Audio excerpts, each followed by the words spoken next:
Je pense que le micro est fermé, j'entends rien. J'entends rien. J'entends rien. Nous allons J'entends. reprendre M. Fortin. OK, là, j'entends. Très bien. Alors, oui. Oui, je voulais la permission du tribunal pour faire une précision sur quelque chose que j'avais dit. Je me suis aperçu que je voulais être précis, je ne voulais pas, parce que là, ça serait au bénéfice de M. Fortin, je ne voudrais pas induire le tribunal. Précision. D'accord, je vous écoute. Sur l'élément, quand j'ai dit que j'avais été surpris par cette procédure, parce que vous m'avez posé la question, est-ce que cette procédure est sortie de nulle part? Oui, à une exception près, c'est qu'effectivement, j'avais reçu une lettre de mise en demeure préalablement, qui est en pièces, il me semble, dans le dossier, donc vous l'avez. Je veux simplement dire que cette lettre de mise en demeure est aussi inintelligible que la demande à laquelle elle a donné suite et que je n'y ai pas répondu. Donc c'est une petite précision, mais je voulais la faire parce que c'est vu à la question que vous m'aviez posée, je voulais simplement rajouter cela.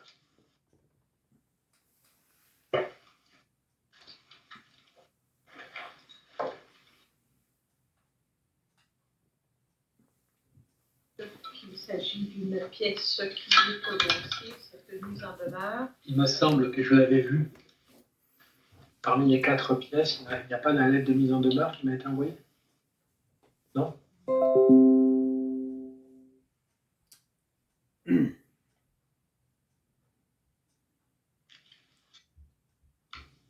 En tout cas, au minimum, ça démontrera mon honnêteté. Je n'avais aucun intérêt à le dire si elle n'est pas en preuve, mais je l'ai reçue.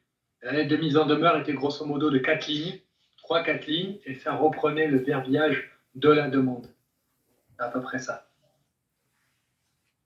Voilà. Je n'ai plus la date et je crois de mémoire qu'elle est arrivée peu de temps avant la poursuite. Voilà. Mais je voulais le rajouter pour que vous ayez toutes les informations. Parce que sur le coup, j'ai répondu à la question, mais je n'y ai pas pensé en fait. Et je ne voulais pas laisser cette information-là. Parce que dans les pièces que nous avons la pièce P1 qui a été identifiée.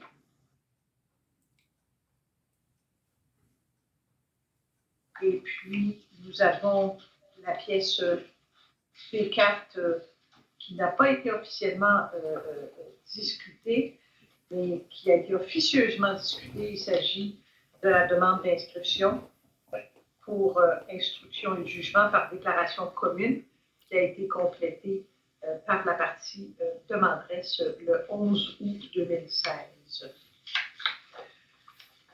Très bien. Merci, maître. Alors, M. Fortin, nous en sommes à la suite. Je vous... Excusez-moi.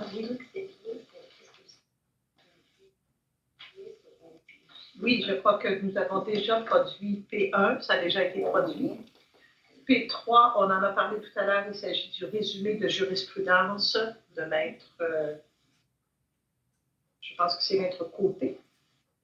Puis P4, qui est la demande d'inscription pour instruction et jugement par déclaration commune. Ça va, Madame la greffière? P2. P2, on ne l'a pas déposé. P2, mais on va la déposer. On aura au moins toutes les pièces. Alors, il s'agit de... Je vais reprendre la chronologie du dossier complet. On parle ici du dossier de la Cour supérieure. Ben non, du dossier complet. C'est tout. C'est les 4 seules pièces. Alors, M. Fortin, s'il vous plaît, pour la suite et fin de votre réplique, avec un accent sur la demande en abus de procédure, je vous écoute. Écoutez, Madame la juge, je pense que Maître Bérard, il me traite de toutes sortes de choses, là. Quand c'est l'aventure de Québécois, c'était tout simplement, il est venu pour tout simplement une requête en rejet que j'ai gagnée. Quand j'ai voulu aller au procès, il ne voulait plus me représenter. Il disait que ça coûtait 5 000. J'étais obligé de me représenter tout seul parce qu'il avait mis la photo de ma mère décédée dans le Journal de Québec, le Journal de Montréal. Il avait mentionné que j'avais volé ma mère 32 000, qui était faux. C'est parce que Martin Bergeron m'a représenté. Fait que lui, il a gagné la requête en rejet. Après ça, il s'est sauvé. Il n'a pas voulu venir avec moi devant le juge. Fait que j'ai été pris tout seul. Pas d'avocat devant le juge. Pas de jurisprudence avec rien.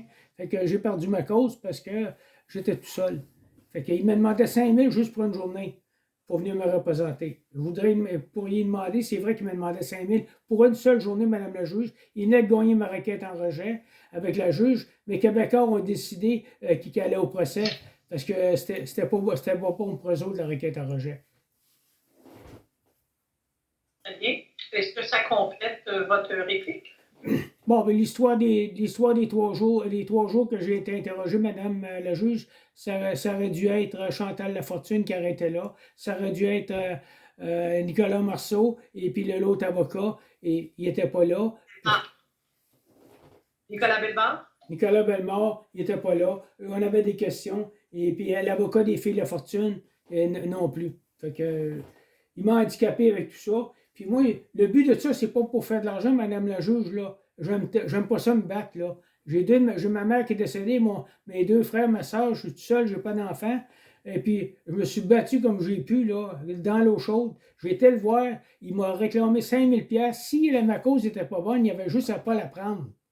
Madame la juge, il y avait juste à pas la prendre, la cause. Je n'ai pas demandé à charité, là, il y avait juste à pas la prendre.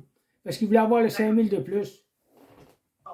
Et maintenant, à votre souvenir, M. Fortin, est-ce que vous vous rappelez d'une discussion avec l'avocat Bérard relativement justement au fait de faire venir des témoins, que ça coûterait des sous, qu'il faudrait les assigner, envoyer un huissier, et surtout le fait que ces témoins-là pouvaient être hostiles à votre cause, n'étaient pas nécessairement de votre part. On pense à Mme Lafortune, la fille de Mme Masson, qui n'étaient pas des gens qui venaient, qui étaient de votre côté. Est-ce que ça a été dit, ça? Non, Madame la juge. Moi, j'aurais voulu qu'il soit là. C'est lui qui ne voulait pas qu'il soit là.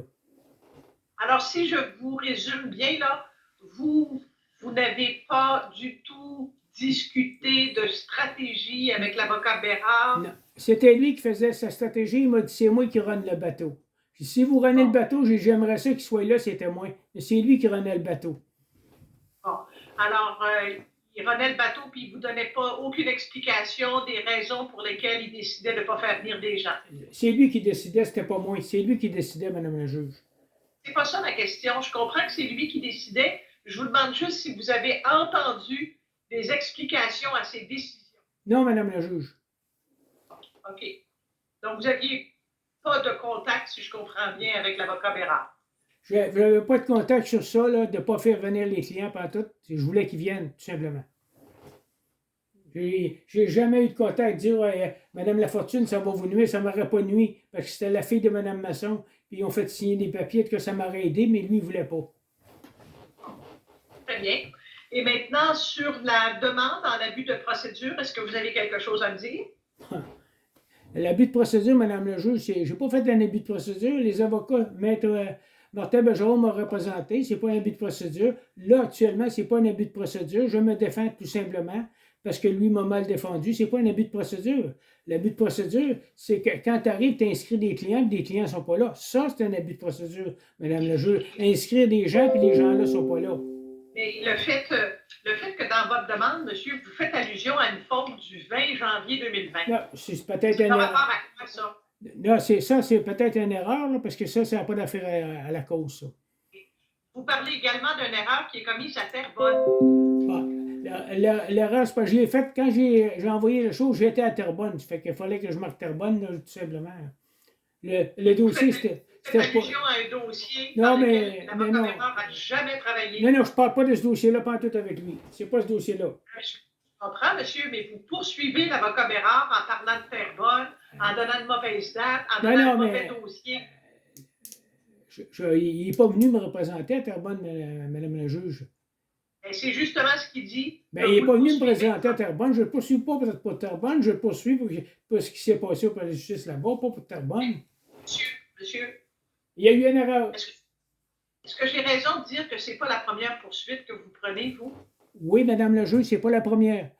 Mon père est décédé, ma mère est décédée, j'ai eu une procédure contre la capitale, j'ai perdu ma cause, j'ai tombé, puis on a décidé, j'avais eu ça regarder à terre. Après ça, j'ai eu d'autres Après ça, la succession de mes parents que j'ai perdu, Martin Bergeron, il est venu à Québec, il manquait des témoins, j'ai perdu. J'ai eu 4 procès, Madame la juge, je les ai perdus tous les 4. Là, je viens d'en parler d'un autre, financière Manuvie. Elle m'avait dit que c'était irrévocable. Je l'ai fait venir, mais il était trop tard. Ils ont marqué irrévocable en dessous. J'ai eu 5 procès, Madame la juge. Donc, je suis pas chanceux. Quand je regarde votre procédure là, que vous avez déposée, puis c'est ça que l'avocat dit, c'est ça que le défendeur dit, il dit, écoutez, là, on donne une mauvaise date, on donne un mauvais dossier, on donne une mauvaise ville, ça donne l'impression, ça, d'une personne là, qui se sert pas mal de la justice pour toutes sortes de fins qui ne sont pas les bonnes fins. C'est ça que dit l'avocat de vous, et c'est pour ça qu'il veut que vous soyez condamné à une somme d'argent.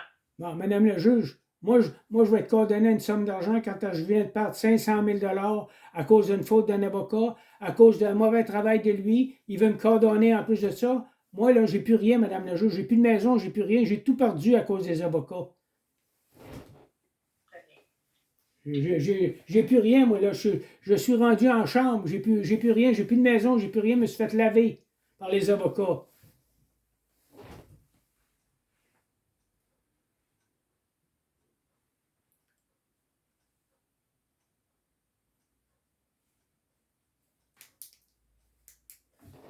Dans la cause de Québécois, il s'est sauvé, il n'a pas voulu venir me représenter. Quand il était devant le juge, il m'a laissé aller tout seul devant le juge. J'ai perdu. Pourquoi? Je n'avais pas de jurisprudence, j'avais rien. Et puis, il avait mis la photo de ma mère dans le Journal de Québec, le Journal de Montréal, puis il m'avait traité de voleur. C'était de l'argent que je déposais dans le compte de ma mère encore que je décède. Et, le journaliste n'était même pas venu. Essayez pas de poursuivre un journaliste Québécois Média, c'est impossible. Ils ont des jurisprudences de la Cour d'appel, la Cour supérieure, la Cour suprême. Ils ont le droit de se tromper. Comme les avocats. Certains avocats. On ne peut pas poursuivre un avocat, on perd tout le temps. Je suis pas mal certain de perdre. Alors, ça complète, M. Fortin? Oui, ça complète, Mme la juge. Eh bien, je vous remercie beaucoup. On fait le tour de ce litige à l'intérieur des délais qui nous avaient été impartis. Je remercie les deux parties de présentation. Maintenant, comme je l'ai mentionné au tout début, j'ai le privilège de pouvoir rendre une décision par écrit, privilège dont je vais user pour prendre un pas de recul. Et je vous ferai donc parvenir ma décision dans les délais légaux d'ici les 4 prochains mois. Merci beaucoup. En passant, Madame le juge, j'avais demandé une entente à l'amiable, il a refusé. C'est lui qui nous a emmenés ici, M. Bérard. Quand j'ai passé la première fois, j'ai demandé une entente à l'amiable, il a refusé. Si on est ici, c'est à cause de lui. Très bien.